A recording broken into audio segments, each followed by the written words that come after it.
Welcome to CBSE toppers academy. आज हम लोग एसिड बेसेस एंड सॉल्ट्स की चैप्टर शुरू करेंगे। इस वीडियो की अंत तक देखिएगा और अच्छा लगे तो आप लोग सब्सक्राइब, लाइक और शेयर करना मत भूलिए और बेल की आइकन भी दबाइएगा ताकि अगली वीडियो का नोटिफिकेशन आप लोगों के पास पहुंच जाए।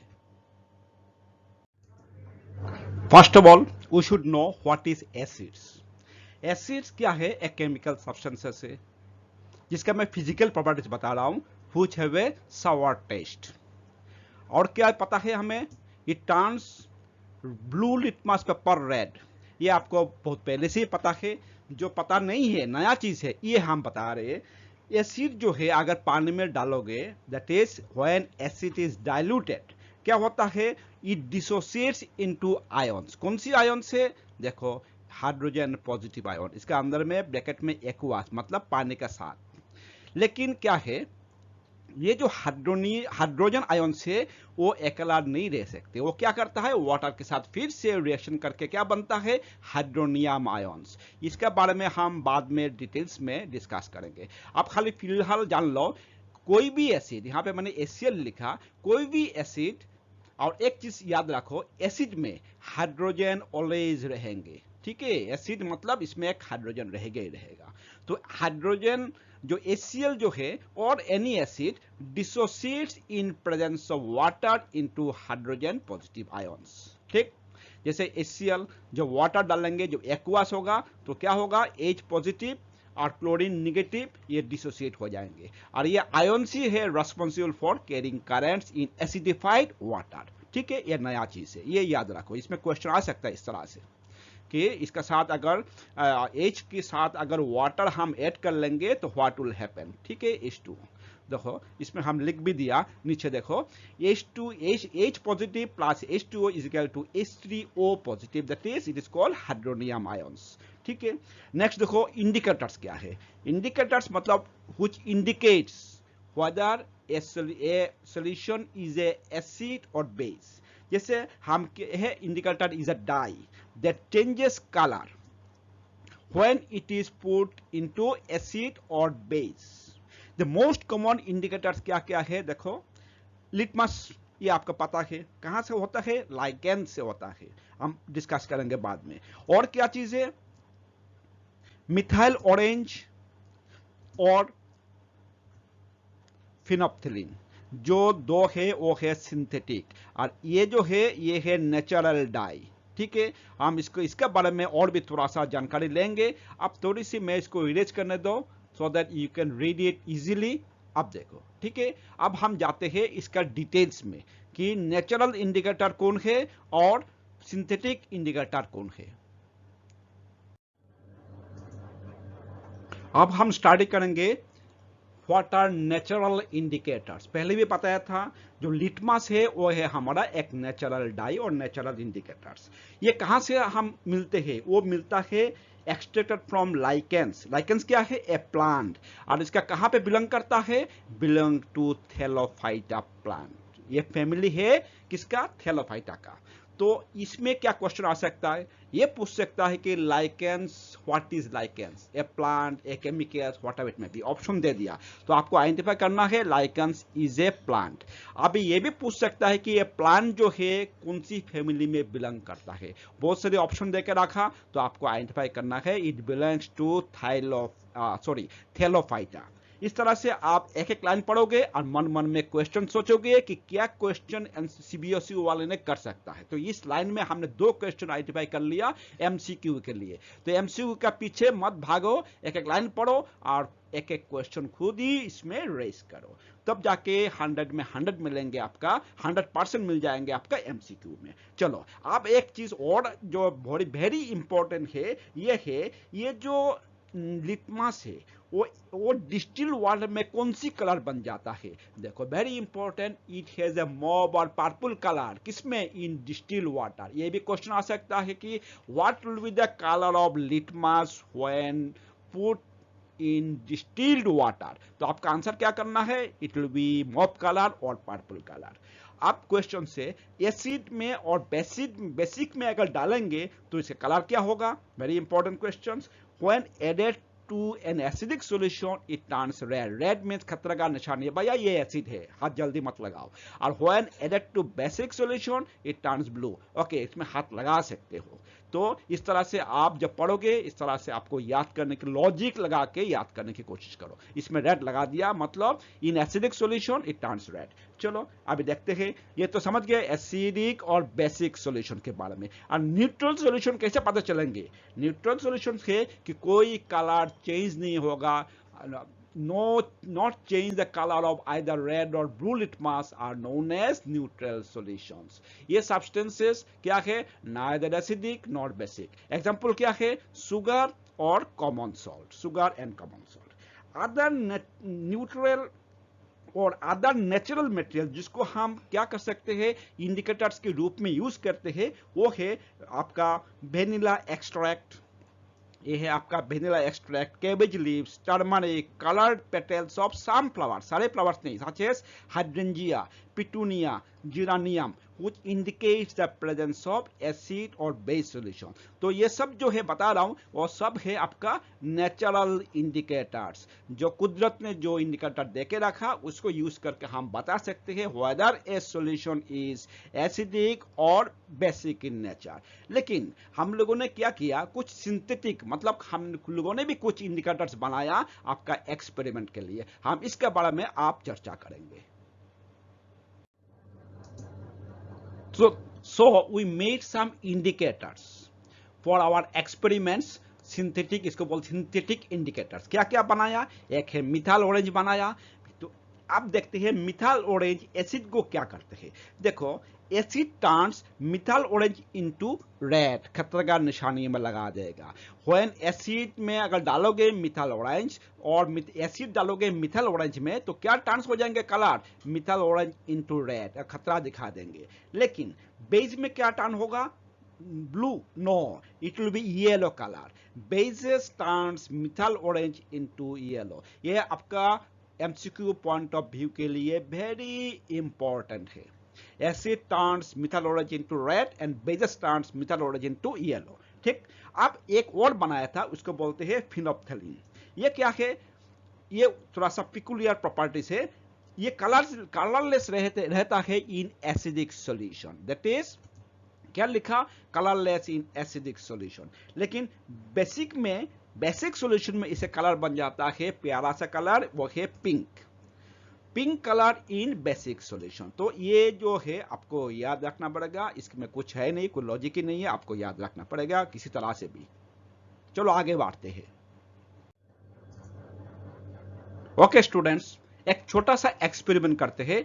इसका नाम दिया है activity 2.1, chemical properties of acids and base. हमने सबसे पहले क्या करूंगा, collect the following samples from the science laboratory. क्या लिया? Hydrochloric acid, sulphuric acid, nitric acid, acetic acid. ये फॉर्मूला भी आप याद करते रहोगे. एसिटिक एसिड मींस CH3COOH, बाकी तो पता है ही है. इसके बाद क्या लिया? That means these are the acids. और क्या लिया? देखो क्वेश्चन में ये बताया नहीं, सैंपल्स लिया. एसिड है और ये है सोडियम. एसिड के बारे में तो बता दिया. यहाँ पे लिखा है sodium hydroxide, that is it is a base. Calcium hydroxide, it is a base, CaOH2. Potassium hydroxide, KOH, it is a base. Magnesium hydroxide, MgOH2, and ammonium hydroxide, NH4OH. ये हमने सैंपल्स लिया. अब क्या करूंगा इसमें? Put a drop of each of the above solutions on a watch glass and test with a drop of the following indicators. हमने इसका ऊपर क्या करेंगे? कुछ इंडिकेटर्स डालेंगे. डाल के हम इसको चेंज हुआ क्या है इसका ऊपर स्टडी करेंगे. ठीक है. What change in color did you observe with red litmus, blue litmus, phenolphthalein and methyl orange solutions? ये सब जो इंडिकेटर्स है इसका कलर क्या चेंज होगा? आप सोचोगे इतना बड़ा क्वेश्चन तो देगा नहीं. भैया दे देगा. इसको पूरा का पूरा आपको क्वेश्चन में आके बोलेंगे कि भैया ये टेबुलर फॉर्म भी दे देंगे, आप इसको फिलअप करो, ऑप्शन दे देंगे. जैसे मान लो हमने सैंपल सॉल्यूशन क्या लिया? हमने एसिड लिया, ठीक है, और सैंपल सॉल्यूशन क्या लिया, बेस लिया, 2 टेबल बना दिया। जब रेड लिटमस पेपर सॉल्यूशन में हम डालेंगे इस एसिड को तो क्या होगा, रेड लिटमस, ये तो खतरा का है, रेड लिटमस में कोई चेंजेस नहीं होगा। लेकिन ये क्या करेंगे, ब्लू लिटमस पेपर को खतरा का निशानी घंटा बजा देंगे, वो रेड कलर हो जाएंगे। आपको पहले बताया था फिनोप्थोलिन सॉल्यूशन में क्या होगा, वो रह जाएगा कलरलेस, ठीक है, और मिथाइल ऑरेंज सॉल्यूशन जो है वो भी खतरा का निशानी बना देंगे। और बेस के बारे में देखो, आपको याद रखना पड़ेगा कि रेड लिटमस को अगर डालेंगे तो वो बन जाएंगे blue, blue litmus paper, blue तो ब्लू ही रह जाएंगे, कोई कलर चेंज नहीं होगा। लेकिन फिनोप्थोलिन सॉल्यूशन चेंज होंगे, क्या बन जाएंगे, पिंक कलर, प्यारा सा कलर पिंक बन जाएंगे, और मिथाइल ऑरेंज बन जाएंगे येलो। तो ये भी आप लोग थोड़ा सा ध्यान से देखो, यहां से भी कुछ शॉर्ट क्वेश्चन आपका पास I mean MCQ point of view के लिए ये बहुत ही इंपॉर्टेंट है, अच्छी तरह से देख लो। Now we shall study on olfactory indicators. These are also natural indicators. कुदरत ने कुछ चीज सामान है, कुदरती सामान, जैसे आपका अनिला है, सॉरी अनियन है, जैसे प्याज है, वेनिला है, क्लोव है, इसका क्या है, कैरेक्टरिस्टिक स्मेल होता है। आंखें बंद करके आपका प्याज का खुशबू लोगे या वेनिला का खुशबू लोगे तो पता चलता है हाँ ये अनियन है, ये वेनिला है, ये क्लोव है, ठीक है। अब इसका क्या होता है, एसिडिक और बेसिक में कुछ फर्क पड़ता है, मेनली बेसिक सॉल्यूशन में। चलो हम देखते हैं, एक एक करके बताता हूं। जैसे हमने पहले क्या लिखा, देयर आर सम सब्सटेंसेस जिसका ऑर्डर जो है वो चेंज हो जाता है इन एसिडिक और बेसिक मीडिया में, इसको बोलते हैं olfactory indicators। तो इसका मतलब है olfactory indicators किस प्रिंसिपल के ऊपर काम करता है, ये प्रिंसिपल के ऊपर काम करता है कि जब व्हेन एसिड और बेस जो हम ऐड करेंगे टू इट, इसका जो कैरेक्टरिस्टिक स्मेल है वो आपका आप डिटेक्ट नहीं कर पाओगे, it loses it's characteristic smell. Clear? Onion, vanilla, clove extract are examples of olfactory indicators। ठीक, अब देखोगे हमें पता है, और एक चीज आपको याद रखो, ऑनियन, वेनिला, क्लोव एक्सट्रैक्ट जो है वो स्लाइटली एसिडिक है, ठीक है। अब जब इसको बेस में हम डालते हैं, इसे कैरेक्टरिस्टिक स्मेल है पहले बता चुका हूं, जब हम बेस में डालेंगे तो when base like sodium hydroxide is added to the extract of onion, vanilla, clove, इसका क्या होगा, they will lose their characteristic smell, they lose characteristic smell। तो इसको आपका जो कैरेक्टरिस्टिक स्मेल है वो लूज करके बैठ जाएंगे, आप सुन के पता नहीं चलेंगे ये ओनियन है, वेनिला है या क्लोव है। लेकिन एसिडिक सॉल्यूशन में, जैसे मान लो HCl में, इसका cannot destroy the smell of the onions, vanilla and clove। very important line here from the MCQ point of view। an acidic solution like hydrochloric acid क्या कर सकता है, इसका जो स्मेल है वो डिस्ट्रॉय नहीं कर पाएंगे, ऐसे ही रहेंगे। तो ये जो लाइन है एमसीक्यू पॉइंट ऑफ व्यू से वेरी इंपॉर्टेंट है, ठीक तरह से तुम लोग देख लो। हम इसको इरेज कर देते हैं नेक्स्ट स्लाइड में जाने का पहले। देखो, how do acids and bases react with metals, मतलब मेटल के साथ एसिड और बेस किस तरह से रिएक्शन करता है उसका बारे में हम एक एक्सपेरिमेंट करते हैं, ठीक है। हमने क्या किया, ये लो एक टेस्ट ट्यूब लिया, इसमें क्या किया, 5 ml of dilute sulphuric acid लिया, इसके बाद क्या लिया, few pieces of zinc granule, zinc metal लिया, इसका ग्रेन्यूल शेप में, मतलब दाने वाला शेप में लिया, ठीक है। आप क्या किया, देखो इसमें क्वेश्चन है, इसने क्या क्वेश्चन किया, what do you observe on the surface of the zinc granules. इसका मतलब है कि एसिड जो है वो जिंक ग्रेन्यूल्स के ऊपर क्या रिएक्शन करता है। पहले क्वेश्चन पढ़ लो, इसके बाद बताता हूं।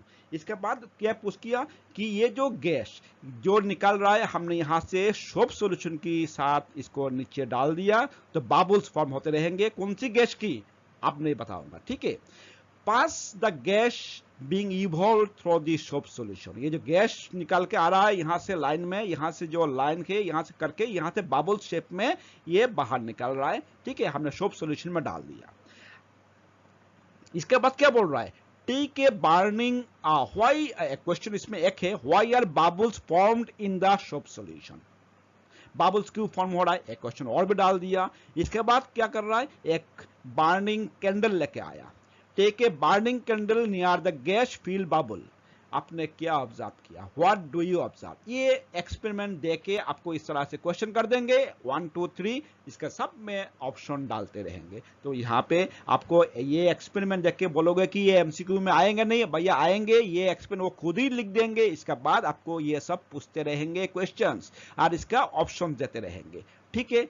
अच्छा, अब देखो, आपने पहले बताया था सारे एसिड में हाइड्रोजन एटॉम रहेंगे, H2HCl, H2SO4, HNO3, सारे एसिड में H है, और H क्या क्या है, ये है पॉजिटिव, ठीक है। तो हम ये बोल रहा हूं कि ये जो हाइड्रोजन है, ठीक है, और ये है मेटल, तो ये मान लो HCl, और मेटल क्या है, मान लो जी यहाँ पे क्या है, जिंक। हमें बताया था कि मेटल्स जो है ये वेरी रिएक्टिव है, मतलब आपका रिएक्टिविटी सीरीज मैंने क्या किया, केमिकल रिएक्शंस जो है मैंने वीडियो रिलीज किया, वो पार्ट 6 में इसका डिटेल्स है।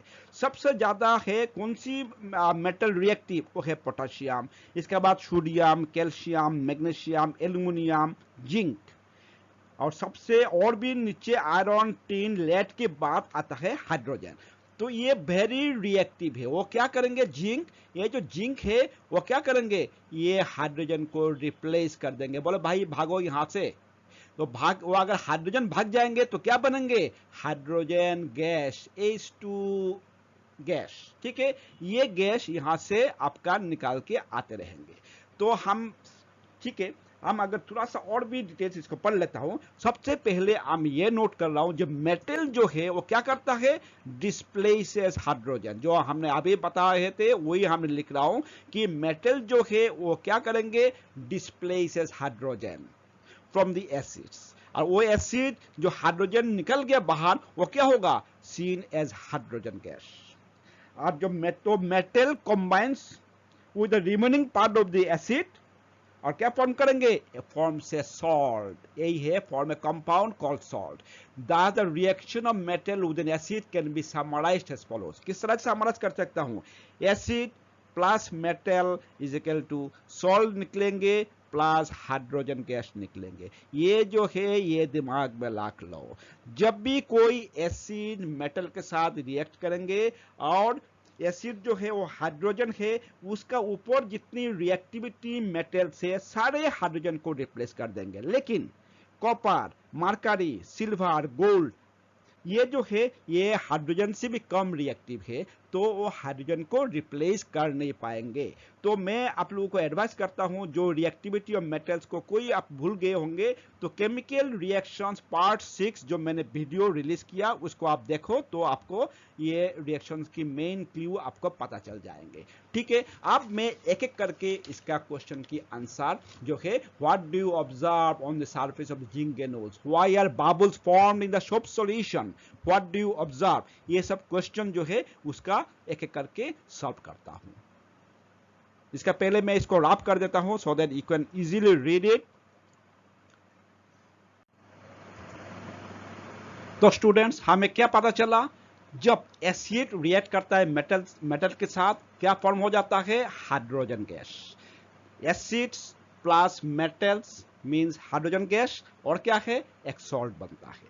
तो हमें क्या लिखेंगे, when an acid reacts with metal, the metal क्या करता है, हाइड्रोजन एटम्स को लात मार के भगा देता है फ्रॉम द एसिड्स, और क्या करता है, forms a salt with the evolution of hydrogen gas. Hydrogen gas दुखी होके गैस होके निकल जाता है। अब हम क्या लिखेंगे, acid plus salt is equal to, sorry, acid plus metal is equal to salt plus hydrogen gas.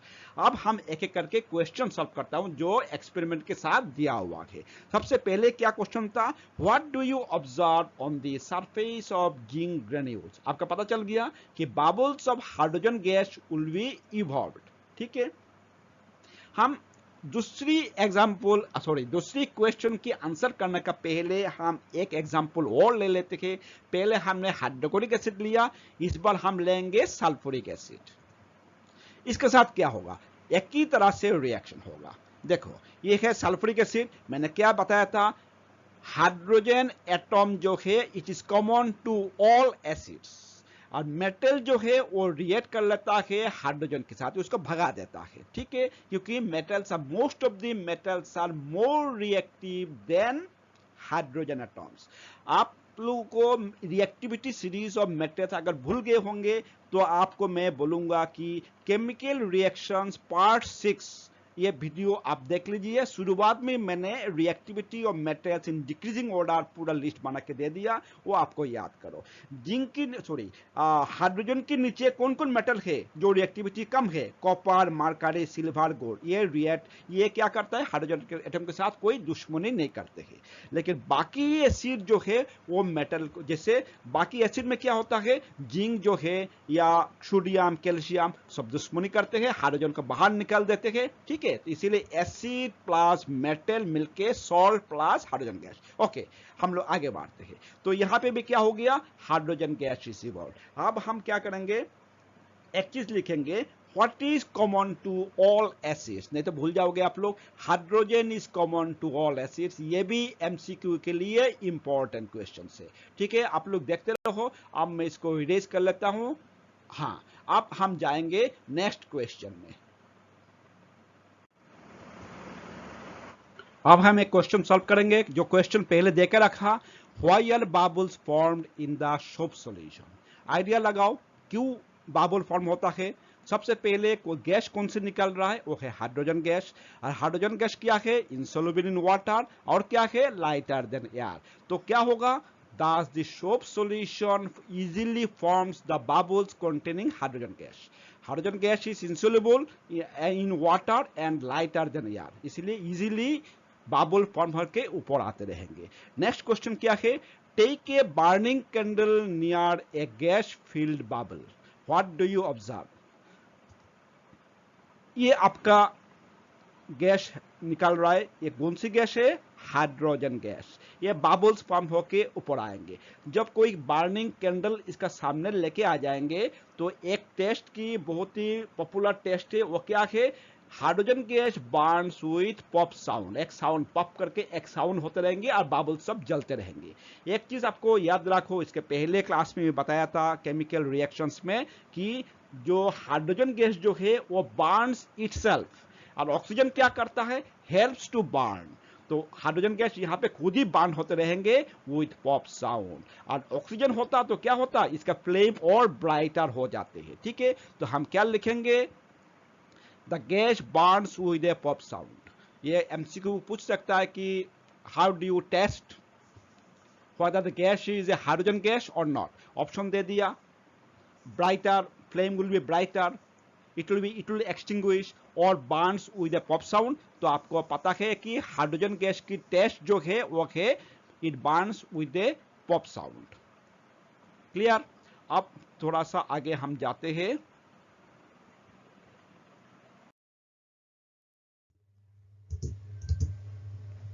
Okay students, wait for part 2, हम ये वीडियो जल्दी रिलीज करेंगे।